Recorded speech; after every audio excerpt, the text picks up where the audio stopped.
এই নুরালু, আমি একটা কথা কই, রাগ হইস না, হ্যাঁ? এই যে এই ব্রিজটা ওজন দিলে কয় কেজি হইবে? তুই যদি ফিরে ওই ধরনের কোনো কথা কস তোরে কিন্তু এই গাঙ্গে হালাই সুবা মুদে ইসানে বুকু। এরম কর, এই যে গাংটা আছে, এই গাঙ্গের মাথাটা কোন পর্যন্ত?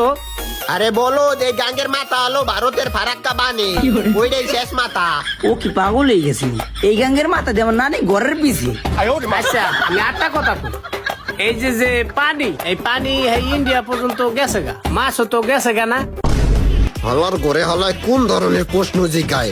এই হালায় হলো আসলে একটা এলিয়েন। এই আমি একটা কথা কই ভাই, তুই রাগ করিস না। ওইলো এই গাঙ্গের যে মাছগুনা আছে, এই মাছগুনা ভারতে গেলে 5 ফুট লাগবে না? এই 5 ফুট গুনা পাইবে কোথায়?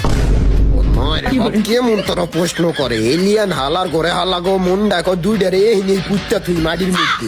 আরে না বলো, তুই জানোস না এই পাসপোর্ট বানাই দেবেন নরেন্দ্র মোদি।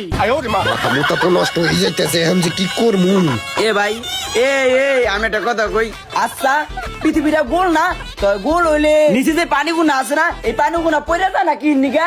হ্যাঁ, আমি তো পাগল হয়ে যাবো। আরে কপাল পোড়া রে। বুটকু তোর মাথায় কি আল্লাহ গোবর ভরে দেছে? গোবর বুটকু তুই আমার মাথা নষ্ট করে দেছিস।